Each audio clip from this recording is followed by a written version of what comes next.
I mean, I travel in every state now, back on the road, and the red states are a joy, and the blue states are a pain in the ass. We're supposed to be the United States of America, but in many ways, we're now divided into two very different nations. There is red state America, and there's blue state America. The red states favor conservative, small government, free market policies, low taxes, light regulation, tough on crime policing, and worker freedom. Think Florida, Texas, Tennessee, Arizona, and Utah. The blue states favor a liberal left, big government approach, high taxes, heavy regulations, high minimum wages, and mandatory union membership. Think New York, New Jersey, Connecticut, Massachusetts, Illinois, Oregon, and of course, California.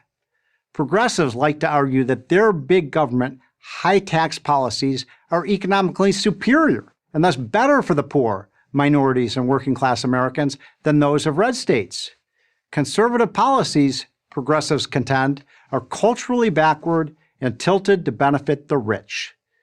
Let's test this thesis by comparing three of the largest red states, Florida, Texas, and Tennessee, with three of the largest blue states, California, New York, and Illinois. If progressive policies really work, then Americans should be rushing to get into the blue states. But just the opposite is happening. Americans are packing up their U-Hauls and heading to the red states.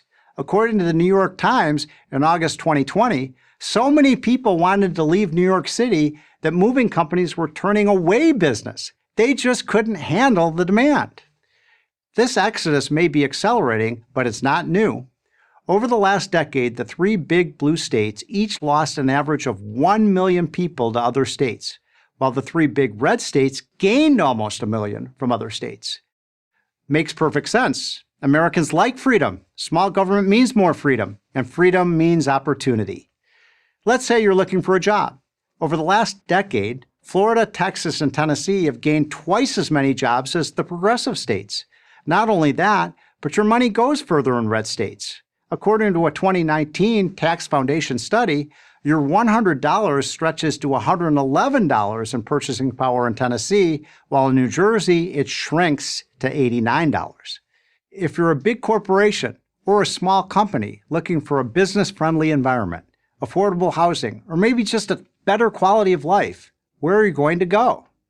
The tough decision is not choosing a red state or a blue state. The tough decision is which red state to move to. Progressives like to say that this isn't about economics, it's about weather. The red states tend to be in the south and southwest where the weather is warmer. But that doesn't explain why so many people are leaving California, which has the best weather in the country. So what does explain the migration from blue states?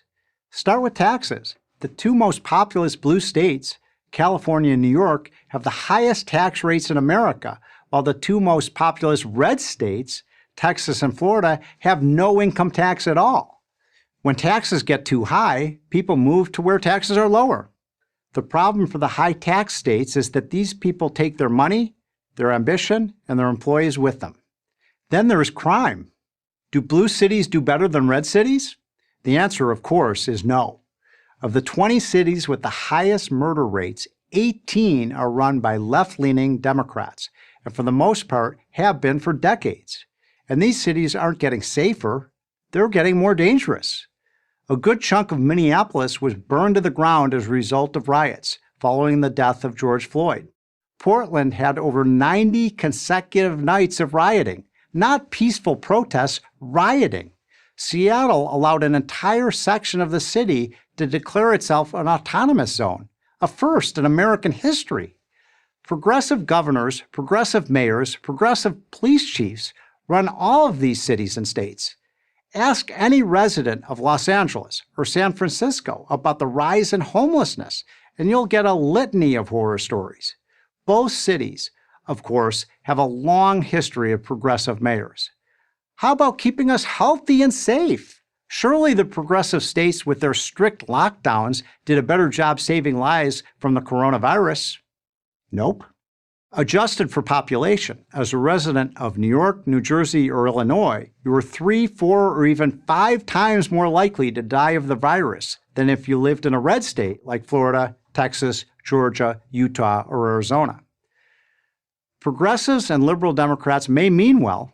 They certainly talk a lot about how much they care about the poor, minorities, and the working class. Yet somehow it's always the poor, minorities, and the working class who pay the price for their bad policies.